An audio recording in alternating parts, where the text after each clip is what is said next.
Welcome to the Mountain Dude Podcast, brought to you by Initial Ascent, where we share stories of grit, determination, and the relentless pursuit of growth.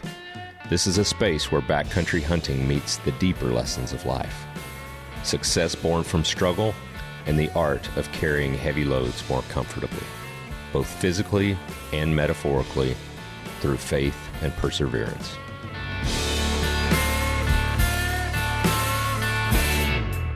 Join us as we explore the paths that shape us, celebrate victories big and small, and fuel our journey with hope and tenacity.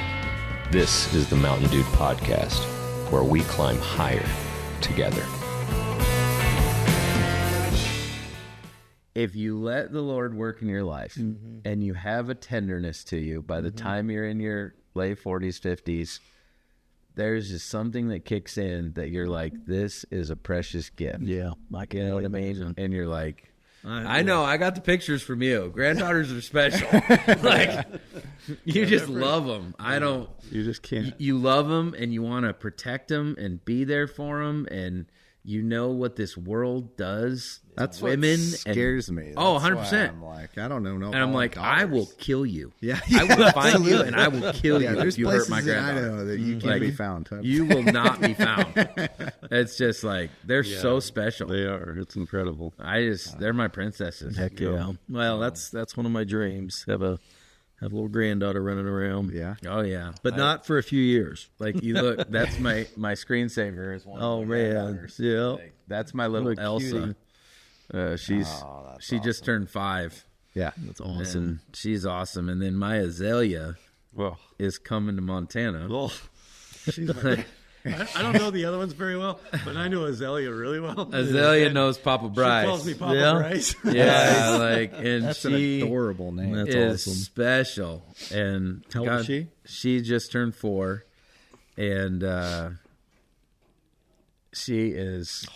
dude, She's so cute. And she loves to dress up in these little princess outfits. Yeah. And she Oh, looks see her tiara? She looks just Yep. like one of those Disney princesses, dude. It's like, oh my gosh, it's so cute. She's something else. And she's just rad. You know, so much personality, and she's just full of life. It's so awesome. Yeah, it'll be an amazing stage of life for you. Yeah. Because grandkids, you don't have the stress as much, I guess I should say, as you do with your own kids about just daily whatever. Right. All the garbage you deal with as a parent. So you get to just sit back and watch and enjoy them. You just get to just watch them and just enjoy it. Yeah. You know, it's an incredible experience. Yeah. And I'm at a point in my life that, like, I understand what time means to them, you know. So, like, even like this week when I get home, I will pick Azalea up on Thursday from daycare school, and we'll go to the park, and we'll go to Chick-fil-A, and we'll play in the play yard, and Papa's in the slide, and you know, just awesome. I know what it means to do that engagement, and so she's my buddy. That's so cool. Yeah, That's so cool. So when I'm in the room, Mimi doesn't even exist. It's so great for Thanksgiving. Like, it was so funny because, you know, she was there, she was on my lap, and she's different things, and somebody's like, Mimi, what? She goes, when Papa's in the room. Nothing. You know? So I'm like, yes. You're winning. Man. Mission accomplished. Yeah. That's awesome. That is cool. Well, Brice Bishop and Jeff Helm, thank you guys for coming on the Mountain Dude Podcast. You bet. Glad to be here. Yeah, appreciate you guys making the trip down here. Yeah. 100%. We were talking about it last night and even on the way over here. And with the way things are in today's day and age, and, you know, just a lot of the, I'm going to call it infighting and tearing down and, you know, just backbiting or whatever, you know, not being positive. Yeah. You know, we love being here because at the end of the day, we want to see people win. And you guys are one of those guys that we've connected with on a bunch of levels, and, you know, we want to help. And Dennis and I talk all the time. Yeah. You know, whether it's business or strategy or, you know, just a lot of different things. And so part of being there and being a good community is supporting the brands that are around you and the hunting community as a whole. Yeah. I'd rather build people up than tear them down. Yeah. Well, it makes all of us better. These relationships, I think, are very important. And when you surround yourself with like-minded people, then good things happen. Iron sharpens iron, baby. Absolutely. Yeah, I mean, there's enough forces on the outside working against us as an industry. Yeah. It's like I can't stand when people inside the industry are divisive and trying to like tear other brands down and stuff. It's just like there's enough slices of the pie to go around for everyone. Absolutely. Just have an abundance mindset and just lift each other up. And we all have the same goal. Why not? Why does it have to be me versus you? Let's support hunting and promote hunting and competition's good. It's great. It doesn't mean you need to be enemies. It's just Win through innovation, win through quality products, win through good marketing and messaging and creating your tribe and all those things. You don't need to tear anybody else down. No. I was talking with this guy just on one of the shows that's coming up, and we were working on moving booth spaces around a little bit. And he's like, I can't put you too close to so-and-so. And I'm like, you know what? I'll give those guys a hug when I see them. Yeah. They're good people. I got no issues with them. No. So, it's just time's too short. No reason for the infighting. That's It is. Well, just to look ahead today, I want to kind of dive into both of your backgrounds and then how it's come together with PEAX. And I want to talk a lot about business and some of the really cool things you guys are working on. Okay. But we start every show with a prayer. So, Awesome. Joe, do you mind? No, I'd love to. Dear Lord, just thank you again for having the opportunity to sit here today. Thank you for Brice. Thank you for Jeff. Thank you for the friendships. Thank you for their desire to make things better. Lord, we just continue to surround ourselves with good people as we're talking about here today. And these are two of the finest. We just ask that you bless our conversation today and let our stories that are shared today touch somebody. We know that this is ultimately a platform to share that. And we just ask, Lord, that you give us the words today. We love you and we thank you. Amen. Amen. Thank you, Joe. You bet. Well, let's dive into your background a little bit, Brice, and then we'll get into yours, Jeff, and then I want to figure out how this has come together. Yeah. What do you Been so want to know? successful. Tell me about where you're from. Tell me a little bit about your background. Give the audience kind of a peek at who you are, and then we'll get to what PEAX has become because of that. Yeah, sure. Bozeman, Montana. Okay. Grew up there. Was not born there, but grew up there. Bozeman's always been home. Left Bozeman in 1998 to chase a girl. Okay. It happens. It's the best of us. And then your dog ran away. All the things. That took me actually to Aurora, Colorado. Okay. And lived in Colorado for almost 16 years. So I guess a little over 15 years. From January 1998 to June 2013, lived in Colorado. And my parents owned a real estate appraisal business in Montana. And I always thought I was going to go into the family business. Like that was just kind of the dream. I don't know. My dad used to throw me in the truck with him as a kid and drive us around, and I'd get out and walk around houses and hold the tape measure on the corner while he would measure off the house, and I'd watch him draw the house. And I just was really intrigued with like real estate and properties and learning that business. And I worked in the office for him, kind of helping for a while growing up, and just always thought that's what I was going to do. But, God had other plans, and it took me to Colorado. But when I moved to Colorado and started interviewing for jobs down there, I kind of found a similar business in the financial services industry that was working with property casualty insurance companies doing replacement cost valuation reports for their, homeowners insurance. And so we would go out and do the same thing. We'd measure the house, get all the dimensions, and we'd throw it all into this calculator, and it would spit out the cost to basically rebuild that house if it burned down. Mm-hmm. And that's what insurance companies use to, calculate premiums. It's part of what they use to calculate premiums, right? Okay. Yeah. And so I got into that, and that led to a commercial side of the business. Then it just kept kind of expanding and growing in that financial services world. And eventually we started working with default mortgage servicers on the foreclosure side of the business and taking those properties in and managing those assets and liquidating them either through realtors or bulk transactions with hedge funds. And and whatever. I mean, 2008, when the financial crisis hit and the housing market just tanked. Yeah. It's actually when like the business that I was a partner in at that point exploded because millions of properties across the country were being foreclosed upon. Oh, that makes sense. And these banks were taking them back at levels that they just could not manage them, right? It was just incredible, the amount of properties that these banks were acquiring through the foreclosure process. And so they needed help. And we built a real estate asset management company that basically helped them from initial default all the way through disposition of that asset. So we would monitor the properties, secure the properties, maintain the properties, inspect the properties, value the properties, and then ultimately help them with a disposition strategy, whether that was bulk, sale or individual sale, whatever they decided they wanted to do. So from 2008 to 2016, man, that was a heyday for us. It was crazy as the country kind of worked through that. But in 2016, you started to see the dynamics of the whole industry changing, right? Like a lot of those foreclosures had cured themselves. There's not enough inventory to really go around. And a lot of the regulations that we had to kind of comply with from a federal level, working with the government-sponsored entities like Fannie Mae, Freddie Mac, HUD, all that kind of stuff, like it got really difficult to kind of like make it work anymore. And so I kind of started to see the writing on the wall. Ultimately, that partnership ended in a pretty bad way. Still friends with the guy that, I was in business with, but it ended kind of badly. But amongst kind of the last couple of years of that, I just started like kind of tinkering around with things, right? And I was out hunting with my brother.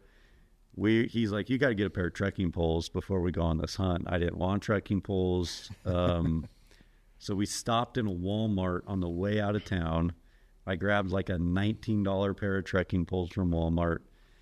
Here we go, hiked in, 10 miles, hunted for the weekend. We were hiking out, pretty heavy loaded, coming down a face, and I stuck that trekking pole out in front of me just to brace myself and just bent it right in half.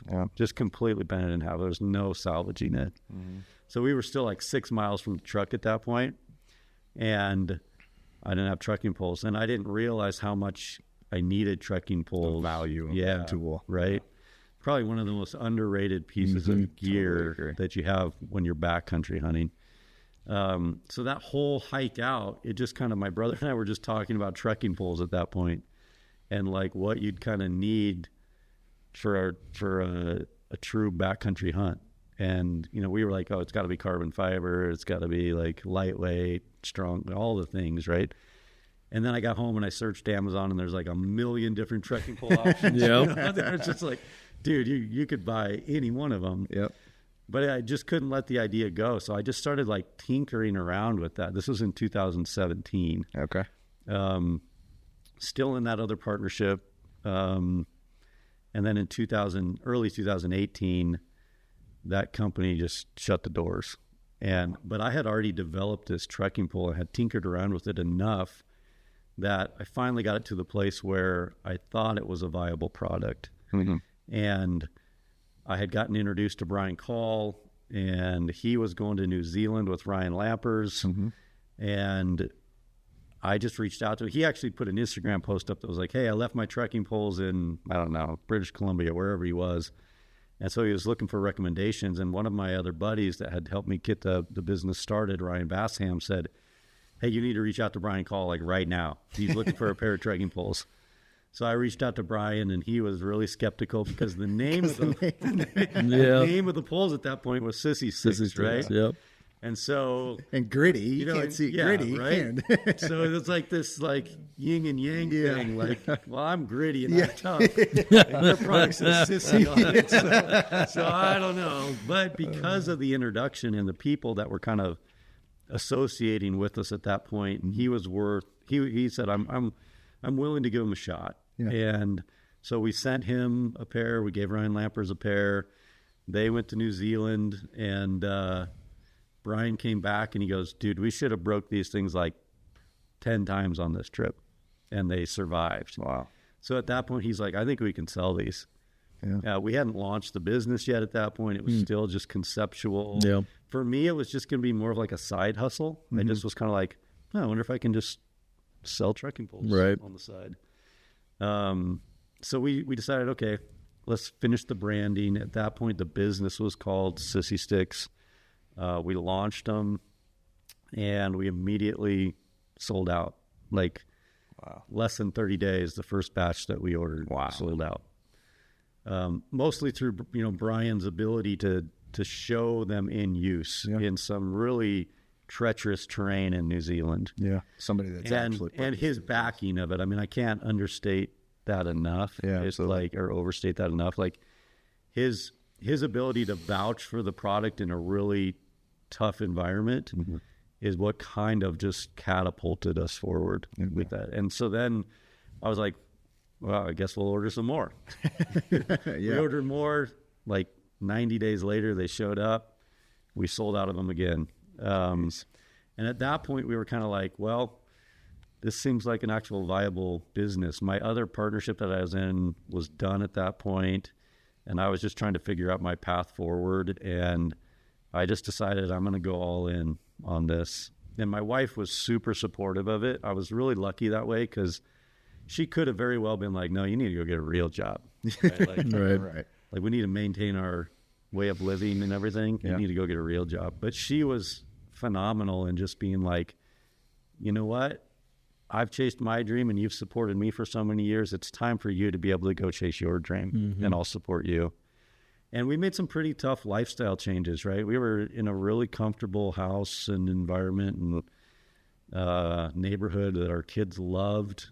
We ended up selling all of it, downsizing dramatically, and getting completely out of debt and bootstrapping the entire business. Wow. And so, but she was just so phenomenal that way of just like, go chase this dream. It's your turn. It's your time. What a scary gamble too. Man, no kidding. Like people that haven't done or created their own business don't quite understand the magnitude of that. Like you are full sending this. You're downsizing your house. You're doing all of these things. And the amount of capital required. People don't understand. It was scary. That. I mean, it was the first check I had to write for that first PO, it's tens of thousands of dollars. Yeah. And you're like, if this doesn't work, right. I don't know what am I going to do. We're downsizing again.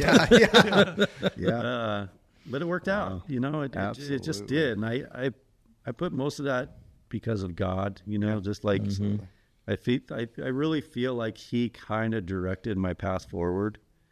And I think gave my wife the insight to give me the confidence and the support to actually give it a try. Yeah. Like I think if I would have got any resistance from her, or if I just didn't feel like this is what God really wanted me to do, then I probably wouldn't have had the guts to try it. Yeah. Well, timing of everything. Like obviously I don't know the whole in depth, but just hearing it, like God's timing is so perfect. Yeah. So the fact that it lined up as the other business is starting to end. Like, those things, I don't believe in coincidences. No, it kind of happened the way and in the timing that it should have. That's awesome. So, after that, we kind of built a board of directors at that point, and people that had experience in the industry, like knew what they were doing from a marketing perspective, branding, all that kind of stuff. And we kind of were like, what do we want this business to become? And at that point it was like, well, Sissy Sticks can only be applied to one thing. Yep, absolutely. We can't really be Sissy Sticks and scale the brand in any meaningful way. Yeah. So we went through a whole rebranding exercise at that point and rebranded as PEAX a year later. Like we launched as Sissy Sticks in August. A year later from that, we were PEAX. Was that 2018? 2018 is when we launched Sissy Sticks. 2019 is rebranded. 2019 is when we launched Sissy Sticks. 2020 is when we launched PEAX. Okay. Yeah, August of 2020 was PEAX. Wow. So it sounds like, I was talking to Dennis a little bit before the show too. You kind of have a similar path that somewhat paralleled this before you two kind of met up and joined forces. Does that sound right? Definitely some similarities in it. And when you talk about timing, because PEAX equipment August 2020, and then, you know, the next few projects that hit just put fuel to the fire, right? Yeah, oh yeah.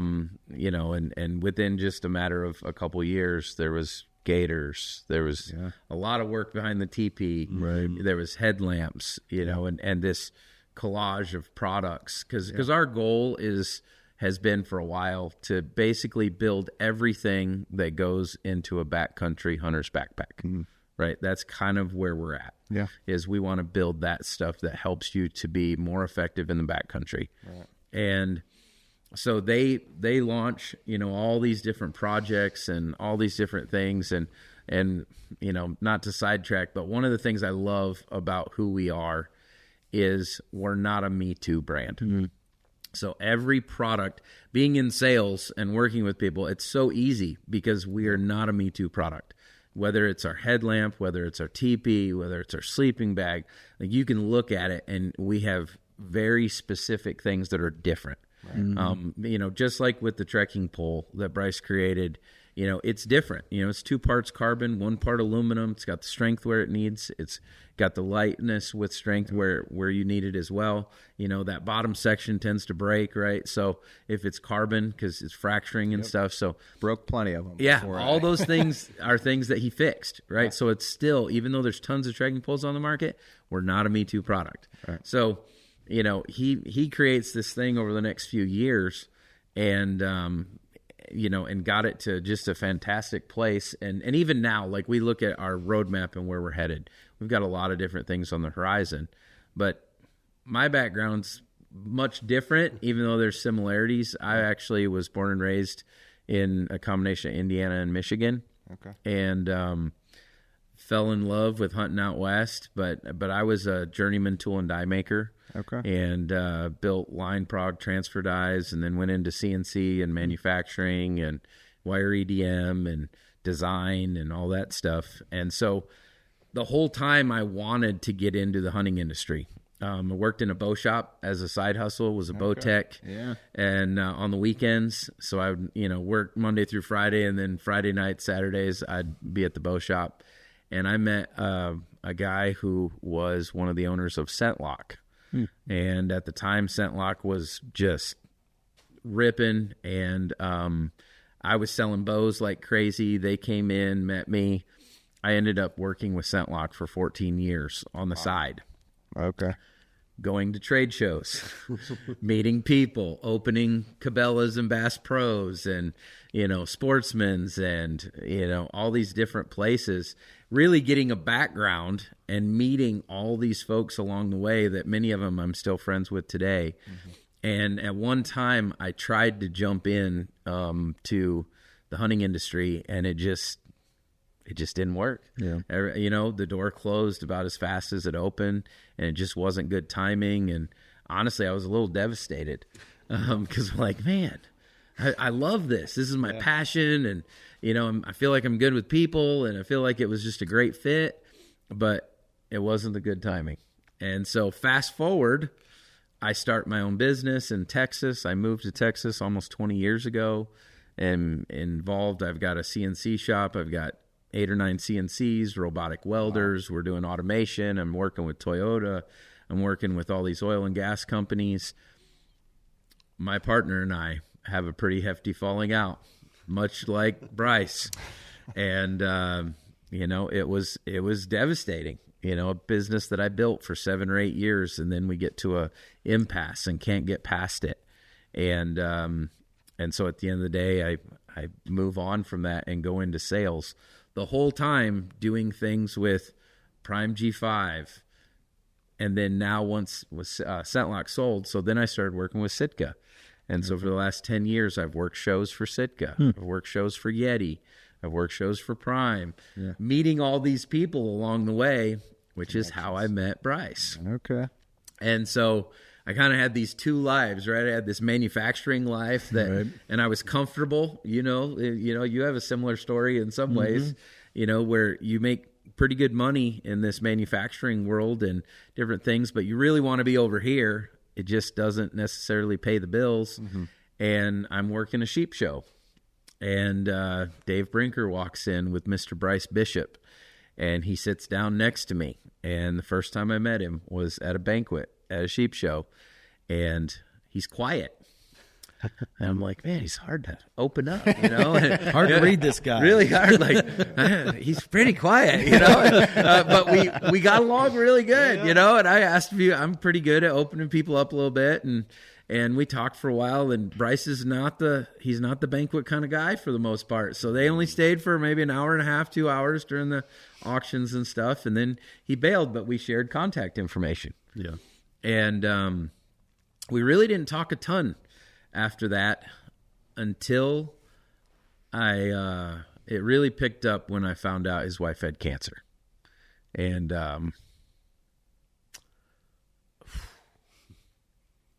my heart went out to him. My little brother died of pancreatic cancer as well. And when he was 35 and I was 37. And so when I found out Cindy had cancer, man, he hit my prayer list. And I was intentional to talk with him, and, you know, just it's hard, you know. Right. I mean, Cindy was how old when she died? Yeah, she was 54. Yeah.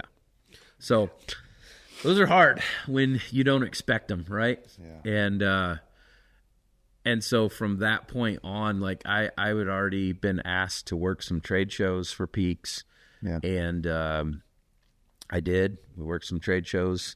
And then the second year when I worked trade shows, we worked a ton. And I think it was by about the third trade show, Brice and I were brothers. Like, he opened up. I saw this side of his sense of humor that I'm like, man, I really like this guy. You know, like, he's not quiet all the time. You know, he just keeps it in unless he knows you and you're in his circle. And I really got in his circle. And the whole time, you know, I'm comfortable, so to speak. And I got a text from Brice when I was fishing with my son in the middle of nowhere, catching smallmouth. And he's like, hey, I think I got a plan. And I'm like, oh.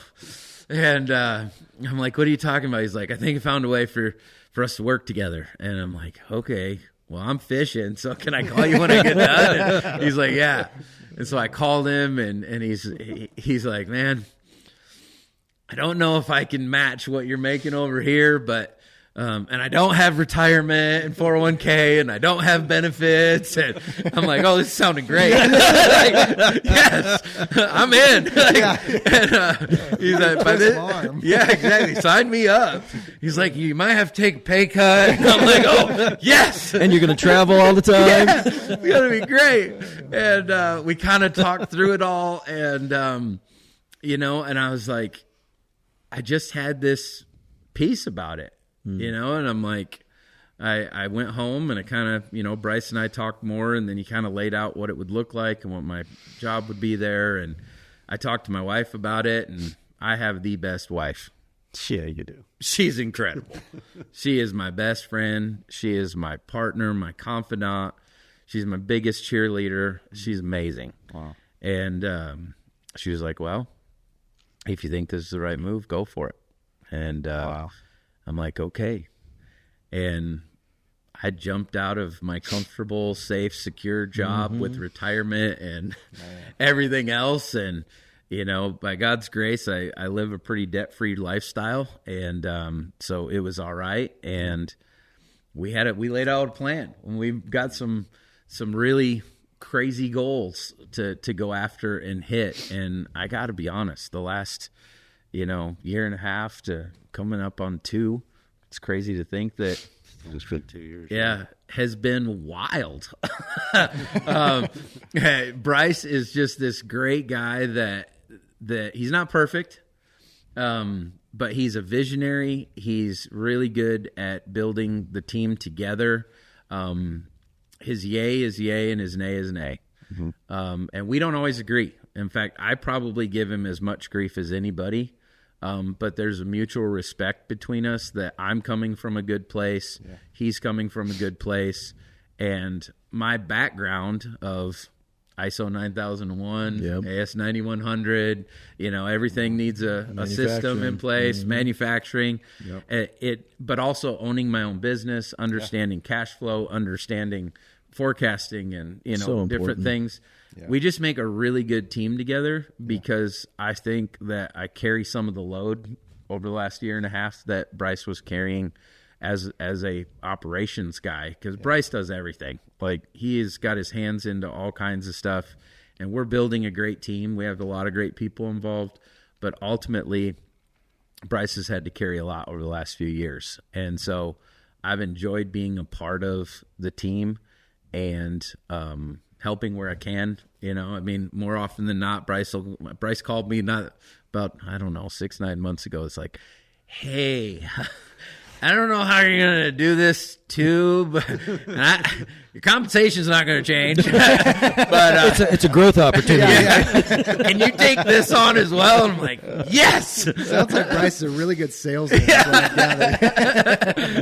We really need it. And I'm like, okay, yeah, let's do it. And my wife jokes because I don't.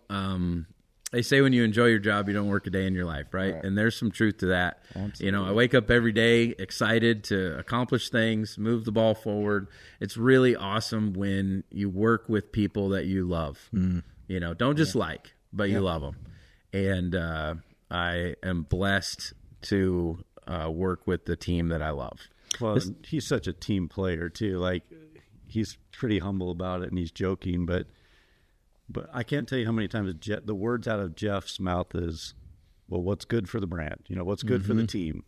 I'll do whatever I got to do. What's good for the brand? And he'll just take on extra workload that he probably shouldn't, but he has the bandwidth to do it. The crazy thing about Jeff, very unique, is that his capacity is probably triple, if not quadruple, what a normal person's. I don't know how he does it sometimes. I'm like, dude, I don't know how you're getting through all this stuff in a day. But he does, and his brain just operates at that level. So he's able to just like take on more than what you think he can handle and execute, which is rare. It is. And you get the right people on the team all rowing in the same direction. It's amazing what you It's exhilarating for me. Yeah. I'll be honest. I love it. I saw you crack open an energy drink. Now I get it. Let's get some wings, baby. I get it now. There's 1,000 things going on in there. That's why this is working. I love it. This is fun, and the way my brain works, and Brice says that, but I tell you what, rarely have I been in a situation. Well, you guys know, when you work really hard, usually you leave the pack behind you, usually. And the PEAX is different, because when I'm running really hard and I'm like, hi, Brice. He's like right next to me. I'm like, dang, he's running just as hard as I am. I'm like, okay, all right, I can do this. Let's double down. And he's a very extremely hardworking guy. He doesn't ask anything of us that he's not willing to do himself. And it's awesome. I feel very blessed to be a part. I feel like it was God's timing, because at the end of the day, I don't know if I would have been ready to do what we're doing now if I hadn't been through the trials, the victories. He prepares you. He does. And he's never going to throw more than you can handle. No. Right? It is amazing. I cannot tell you how many times Brice and I have been in a meeting and I'm like, man, I'm so thankful for what I've gone through over the last 20 years.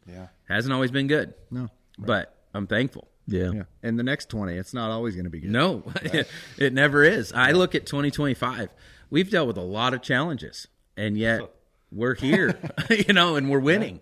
Yeah, 2025 is in just full of struggle after struggle after struggle, right? Like tariffs and just inventory issues, and everything price kind of spirals back to all that pricing war. It's just like, when is this going to end? Even losing a dealer this year, pretty big one. Stuff No happens, kidding. right? And you're like, Absolutely. we dodged a bullet on that, And But all in all, you look back and you're like, wow, we still achieved everything we set out to accomplish in spite of all the setbacks. All the setbacks, the hurdles that we had to get over. And it just proves, if you surround yourself with the right people. Yes. And, you're open to working together as a team, right? And realizing, hey, I don't know it all. No. But Jeff knows this. Yeah. You know, so-and-so knows this. So-and-so knows this. Yeah.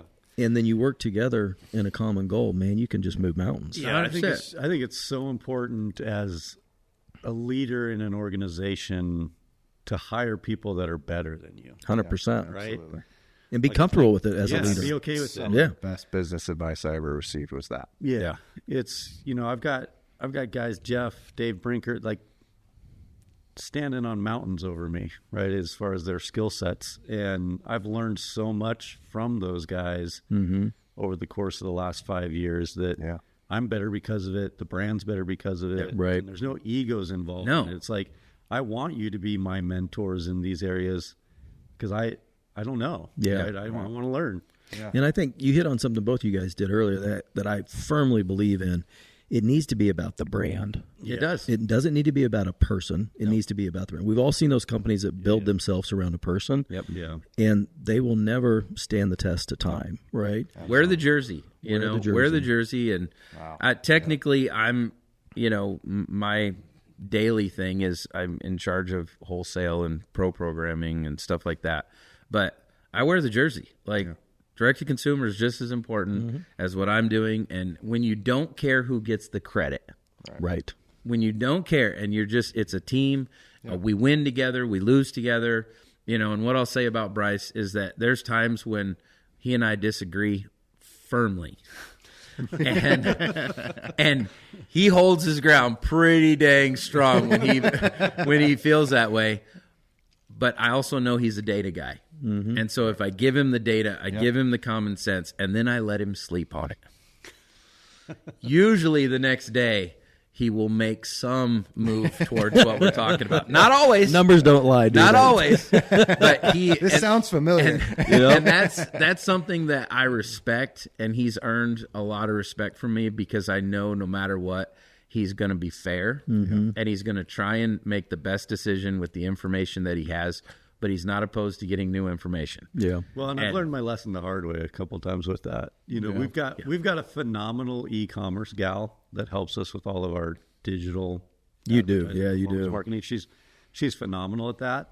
And there's been a few times where I've, stuck my foot in the sand, like, no, we're not doing that. And she's like, you're wrong, and I'm going to show you.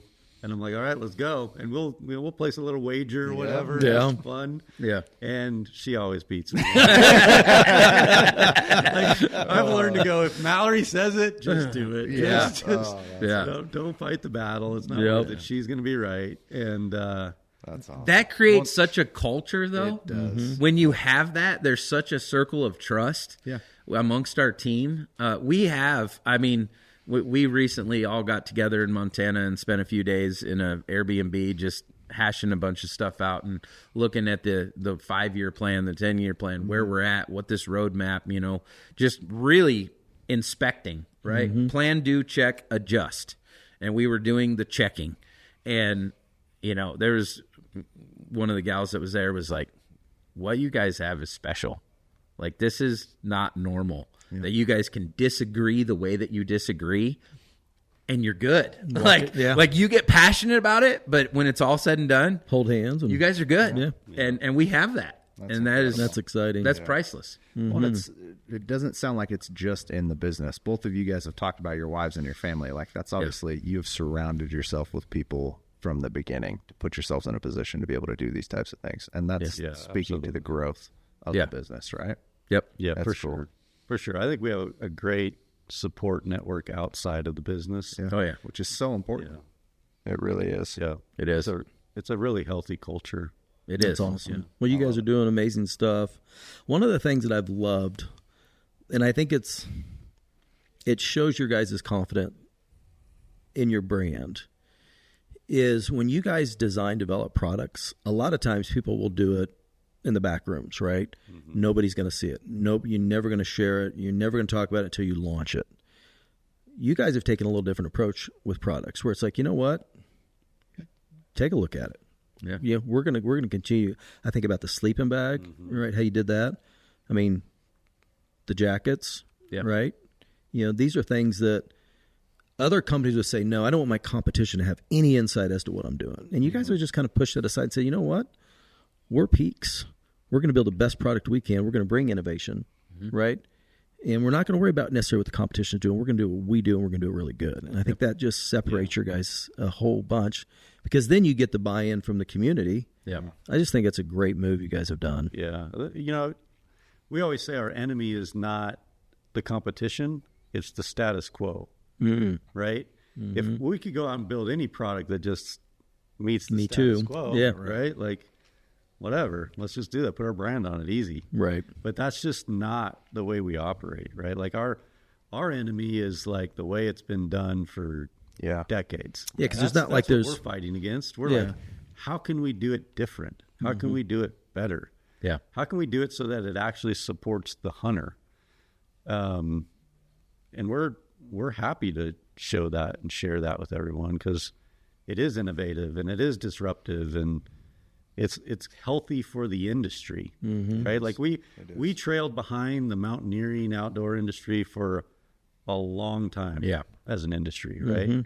And now I think we're actually getting to the point where we're starting to surpass them in certain areas because of all the innovation that's started to take place and people being willing to kind of explore new ways. Yeah. So it's been awesome. No, it's so true. Let's talk about the jumps from sissy sticks just a trekking pole essentially to where we're at now. Yeah. Because that's not an easy transition. What makes that decision? Like, when do you decide we're gonna full send this thing and I think this can actually blow up and not just be? Well, I remember the meeting that we were in when we decided to change from sissy sticks to something else. We didn't know what it was going to be. We didn't know it was going to be called PEAX, but we knew it was going to be something else. I had met Dave Brinker at Hunt Expo in Salt Lake. I had told him what we were doing, and for some reason, Dave thought I was a decent human being, and he's like, "Yeah, I'll come on board, and I'll be on the advisory board and help you out." Little did I know that would then translate into him becoming more of a permanent fixture in our brand, right? He's phenomenal. But he said, I'm going to be in Bozeman in a few weeks. I'd like to sit down and really like see your vision for all of this. And at that point I had toyed around with a couple other products that don't even exist today. We don't even sell them. But I met him at one of those like rent an office, like a Regis, you know. Yep. Like, okay, I gotta look really professional for him. And I rent this little office. It's got this little round table in it, you know, and a whiteboard. Yep. I go lay all these things out on the table, and he comes in. He's like, "Okay, what do you want to be when you grow up?" And I'm like, "Well, I just want to sell this stuff." You know, I had all these things on the table, and I'm like, "I just want to sell this stuff." And he goes, "No." He goes, That's not good enough. You can't just sell stuff. Yeah. And I'm like, what do you mean you can't just sell stuff? That's how business works. You just sell things. And he's like, no, that's not how business works. And at that point, you know, and he kind of went into detail about like, what does it really take to build and grow a brand that's going to like survive, right? Businesses come and go, brands last forever. Right. And so he really opened my eyes to like, oh, there's so much more that goes into this than just selling products. Yeah. Right. And so at that point, it was like, wow, if I'm going to really do this full time, I got to like do this. And I got to get the right players in the right places. And like, there's got to be a strategy around it. You got to be able to tell a story around your brand. You have to like build this story arc that at first nobody really gets it. They're like, who is this company and what are they doing? But over the long haul, they can look back and go, oh, I see it now. Right. I see all the pieces coming together. And man, that was such a transformational experience for me in one single meeting with a guy for 1 hour, right? He had 1 hour to give me. And in that hour, everything changed for me. And I started to see all the things that I needed to change to actually move this forward. Yeah. And then we just went to work. You know, we literally just said, okay, we're going to keep selling trekking poles because that's what we've got right now. But for 6 solid months, all we did was work on building a new brand, like the foundation for a new brand, and what that looked like, a product roadmap that we thought we could execute on, and what was the messaging going to be, and where were we going to establish ourselves, and what was our approach going to be to product development. And man, so much work for 6 months of just putting our head down and trying to figure it out. And I learned, I got a PhD, I think, in 6 months working with those guys.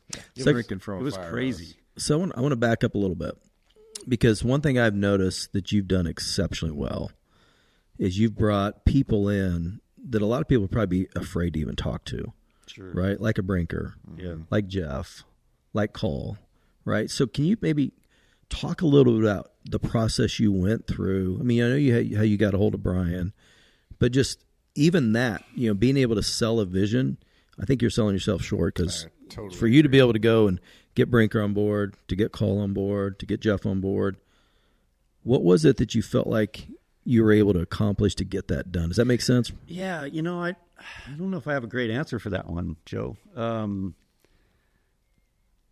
I think I was just dumb enough to try.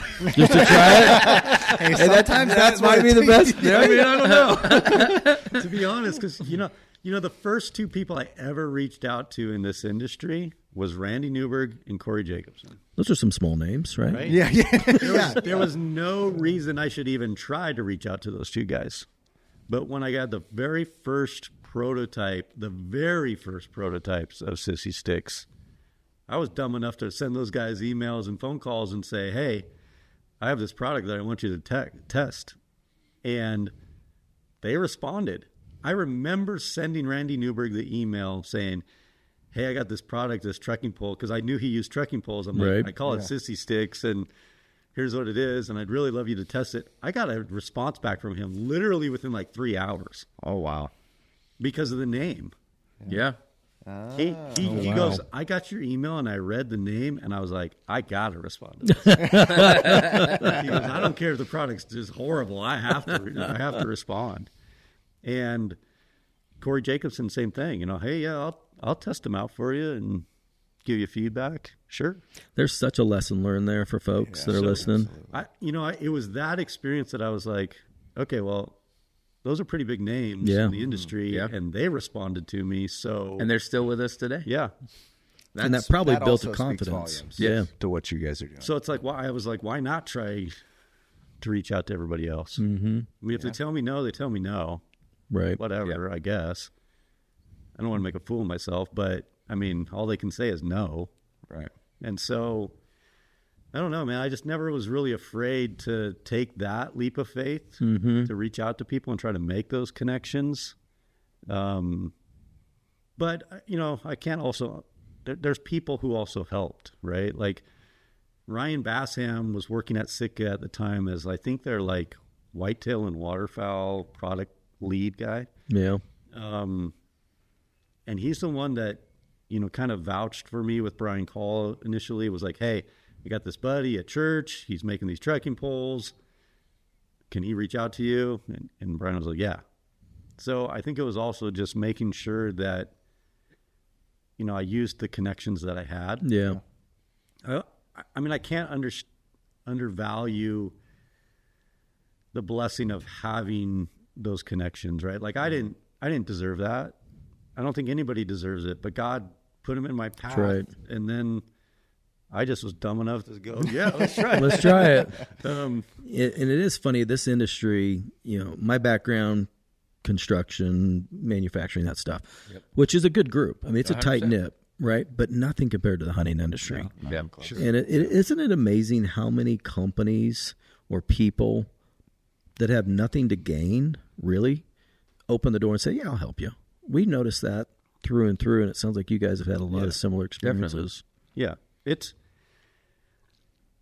just being good people, living good morals, good standards, and surrounding yourself with the same good people. Yeah. And then they want to help you. They want to see you succeed, right? They'll go out of their way actually to try to make you successful as a brand. I mean, that's the one thing.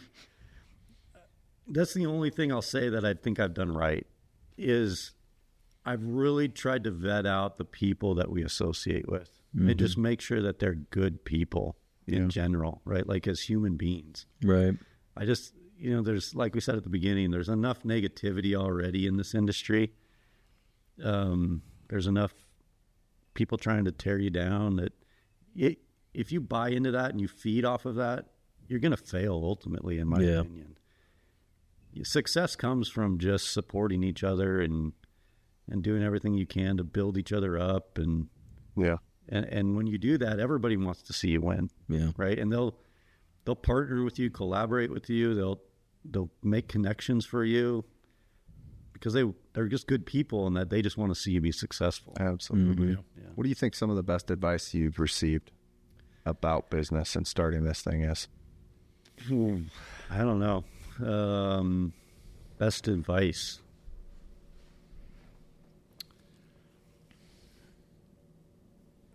I think just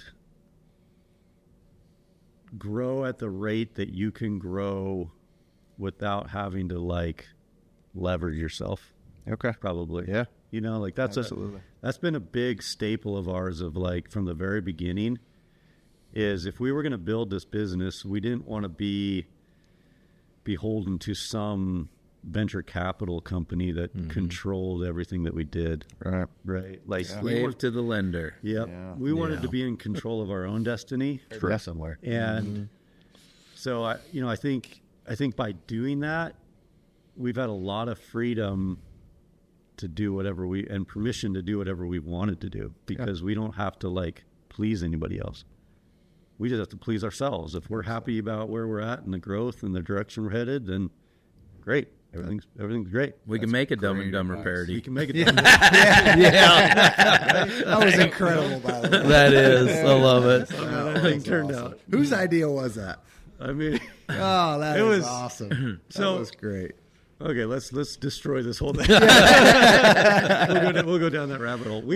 So we were getting ready to give away the Cybertruck, right? And we were trying to come up with ideas, creative ways to give the Cybertruck away. And we were like, you know what? Let's get Bodie Turner to come down and shoot a target in the back of the truck from 100 yards. Right? He's good enough. We know he's not going to miss the target. 100-yard shot. Right. He's at least going to hit the paper. We're not going to put a freaking arrow through the window. Yeah. So we just were like, let's do that. We called him and he's like, yeah, I'll do that. That'd be great. So we started planning that just for the Cybertruck giveaway. But at the same time, we always do a Christmas campaign. The last few years, it's been Gritty Stole Christmas. Right. This year, we decided to do something different. And we had bought that Trail 90 like 2 or 3 years ago. And we've always wanted to do something with it. It was just an old red 1971, has 1,200 original miles on it. Wow. Like in amazing condition. Wow. And it sat in our warehouse forever. And eventually to the point where we could not get the thing to run. Like I broke the Kickstarter on it trying to kick it just recently. And, but we were like, timing was right. We were like, we got to get that thing. It's got to get out of the warehouse. Number one, it was just taking up space in the corner. And our original idea was that Bodie was going to come, shoot the target in the Cybertruck. We're going to give that away. And then we were just going to have him film a parody. And it was going to be Top Gun Maverick. And we were going to have him go to a little locker in a garage and open it up and put the puffy on. And then the garage door was going to open up, and instead of it being a crotch rocket, it was going to be this Trail 90. And he was going to get on it, and we were going to film him driving past the airport with the planes. Like we had the whole thing built in our You've got a minds. calling here, I can see. Right? Yes, yeah. Like it was. We like movies. Yeah. It was this vision we had, and then all of a sudden, it just was like, man, that's not going to be funny. It'd be cool. Yeah. People would be like, oh, that's neat. That's cool. fun. But it's not going to be funny, and it's not going to go viral. And then Brinker said, Joel's coming with him. And all of a sudden, our mind went from Top Gun Maverick to Dumb Dude, and Dumber. what if what if we recreated the Dumb and Dumber scene? Joel is the biggest personality on the planet. He's perfect for that role. Yeah. Yep. Let's do it. And it was on a short window. I mean, we were going down the path of this Top Gun Maverick thing, and literally in a week we totally switched gears. Man. And I just sat down one night and I watched that scene of Dumb and Dumber probably 100 times. I kid you not, I have the whole thing memorized. And I was sitting there finding the transcripts from it and writing it and how can we tweak it to be hunting related, kind of just, change it a little bit, but still be true to the original scenes. And it just worked out. It worked out. It just worked out perfect. You guys nailed it. And those two guys, I mean, I couldn't believe how good they did. Yeah. Oh, We filmed, they flew in. Well, Bodie flew in. Joel picked him up. We started the next morning, filmed it all in one day, including the Cybertruck giveaway. Oh, wow. And Bodie flew out that night. That's amazing. It's pretty good. It was It's crazy. real That's good. incredible. I mean, I was driving all around the county looking for the roads, trying to find I know, it's so good. this hill's got to come down perfect, and we got this corner. We got to. I was just out for a full day scouting locations before they got there trying to find it. And then, our videographer Kime. I think you've met him before. I think he is such a talent. He's phenomenal at what he does, and his ability to make sure the camera angles were right and the audio was good, and then edit it all within. You guys don't understand this. We filmed that on Cyber Monday, and we launched it the next Sunday. Oh my goodness. Less than a week, he had time to get the Cybertruck video done and out, and the Dumb and Dumber video done with all of our That's an crazy insane amount of edits. editing. It was crazy. Wow. And for it to go viral the way that it did was. I mean, it was awesome. It's awesome. I like Pearsall being back honking. Yeah. when you Yeah. come around the corner. yeah. I'm like, Around the corner. Pearsall's truck. And what people don't understand is that's all legit. That's yeah. not that's the true Cybertruck horn in there that sounds like a semi. Yeah. You can change the horn in those things. That's awesome. The horn on the Trail 90, that's the real horn. It was a lot of fun. It reminded me that where we're at in business is hard. There's been some real struggles this year, and Jeff and I have spent some long hours trying to do forecasting and inventory and fighting over who's getting what. And business all of a sudden becomes about numbers and goals and revenue and sales and growth and roadmaps and all this crap that you're just it's a part of it because it has to be. Yeah. But when you stop having fun, then what's the point anymore? Yeah. What great So advice. this was a way for us to go, you know what? Let's have some fun as a brand again. You can see it. You feel it. Something that just is unique. Yeah. Yeah. And You can definitely feel it. I think I needed it more than anyone in our brand. I mean, It's been a hard year. You can see how gray my beard is now. Dude, I'm going to be full on Santa by next year probably. I see another video in the future. I literally needed that more than I think anybody else. Yeah. Understand. And I think that's a lesson that anyone that's in business needs to learn and Brinker says it to me all the time, dude, we got to celebrate. We got to celebrate our wins. And I'm so no, numbers. We got to hit our goals. Hey. As I All right, we speak the language. And you're an analytical guy, and everything's got a dollar associated. And you're like, this dollar has to make $5. It's like you're always thinking that way, and it gets really stressful. I mean, we added 86 SKUs to our brand this year, Goodness. and A lot of spreadsheets. a lot of spreadsheets. Man, yeah. There's a lot of data that all of a sudden, data that you were able to spend an hour on before now you're spending a month. Yeah. Wow. So having fun in your brand. I mean, I don't care who you are. I don't care if you're a brand that's been around 20 years or whatever.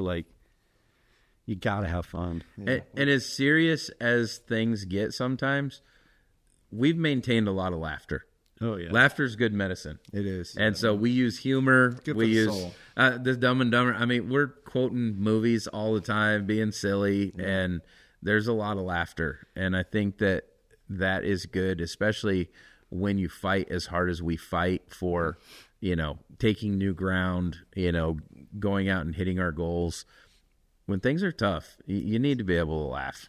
It's cool, this podcast, how things are going, because we've been talking about God putting people in our lives at the right times. And as you're talking about this, Joe knows some of this. I own an excavation company. You guys don't know this. Oh, nice. And we're in the process of we're probably about to really grow. I have one employee, just hired another full-time, and I'm turning down work. And I am the same as you two. I'm a numbers guy. My business partner, he's the fun man. He's the guy that the employees want to work with.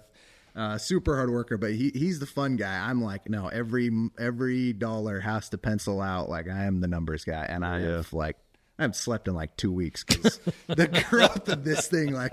We've been insanely busy. It's the busiest season we've ever had. We do service stuff, so people are out of service, can't use water in their house, no septic system. Dude, so it's been a mess, but it's great. It's been a blessing. Yeah, it's congrats. That's awesome. As you're saying this, I'm maybe I should just slow down a little. I'm I wake up every morning at 2 a.m. and I'm sending invoices and estimates and doing book work and doing all this stuff. And you say that, I'm I still think business requires that. Absolutely. Don't get me wrong. 100%. You still have to grind every day, and you have to outrun your competition, Correct. You still have to push hard. You just have to find a way to weave in fun with it. Yeah, absolutely. There's just a few times a year you need to do something that's just fun, and it makes the business fun to be at. Yeah, absolutely. And I think that's you guys are saying this. I'm I think we need to plan something. Let's go do something for a weekend. As you said, I'm I think it's time. We're celebrate some of those, We've got some crazy growth. And it creates good camaraderie with the team, and some of it's within the shows. We go to a show and we all go back to the house and cook and laugh and goof off and absolutely. Quote Dumb and Dumber and Nacho Libre. I already mentioned These are my recreation clothes. Our poor e-commerce gal, man. We get on those calls with her, and sometimes she just has to sit there quiet and just listen as we just go off. We're just razzing each other and laughing and going down these rabbit holes, and it should be all right, and this. I'm okay. Bring me back. Okay, fun's over. Okay, fine. But I don't know. That would be my advice, I guess, to anybody is just enjoy it. Enjoy it as much as you can. Yeah. If all of a sudden work becomes a burden and a hassle, and then it's not worth it. Right. Yeah. No, absolutely. Man, I love it. Such good advice. It's super sound advice. And as we close this, just so you guys know, I want to figure out where our listeners can find you, but I'm going to prep you real quick. We do rapid fire. So how this will work is I've got a list of rapid fire questions. I don't want any explanation with these answers. It's going to be a this or a that. And we'll start with Brice. You will answer this or that. And then I'll go to Jeff, answer the same question. And then I'll ask question number 2. Okay. Before we get to that though, where can listeners find PEAX? And obviously our website, peaksequipment.com. We've got YouTube channels, Instagram, all the things. But peaksequipment.com. Okay. PEAX. PEAX Equipment. And when's the Trail 90 giveaway end? December 21st. Okay. I don't know if this will be out before that. But if not, what do you want people to go do? They need to go follow. What's something that'll help the brand right now? I don't know. Just follow, like, share, comment, all of that. Buy a headlamp. Get the gateway drug. There You'll be hooked. You will be too. Yeah. You will be. I bought one recently, and I will never go back. Yep. I was always a cheap headlamp guy. Don't do it. Take my advice. Yep. Okay. All right. You guys ready for this? Yeah. Let's do it. You sure? I'm buckled up. Okay. Are we going to get uncomfortable? Floor or floorless? Oh, floor. Floor. Yeah. Bow or rifle? I know his answer to that. I'm a bow. Bow. Audiobook or podcast?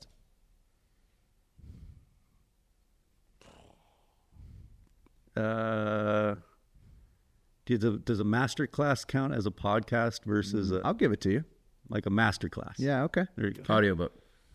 And Willie Nelson or Elvis? Willie. Willie. Good choice. Call or text? Call. Call. Call or Livesay? You don't have to answer that I can be bribed, boys. Pizza or taco? Oh, I think we'll differ on this one. Pizza. Taco. Yeah. Down or synthetic? Down. That's a tough one, but probably down. Merino or synthetic? Merino. Synthetic. Cybertruck or Trail 90? Ooh. I mean, the Trail 90 is pretty rad. Cybertruck. Really? I tell you what, beast mode's pretty rad. Oh, it is. Beast mode will throw you back. So there's this. Okay, let's segue just for a second. Segue. There's this mode in the Cybertruck called launch mode. It's like power braking in your truck. It's really insane. Literally, you hold the brake down and you hold the gas down, and then the screen comes up, and it's like Star Wars or whatever. All the things are coming at you, and it says go, and you let off the brake. You go 0 to like 90. Dude. It's like 3.8 seconds. It's crazy. It will throw you back. Brian Call was in the truck when we did it, and he literally got out ready to puke. Like he was like, oh my God. Dennis Zuck's wife goes, I'm sick. Take me back. And I'm like, oh my gosh. I will say this. Cybertrucks get hate, whatever. Elon Musk gets hate, whatever.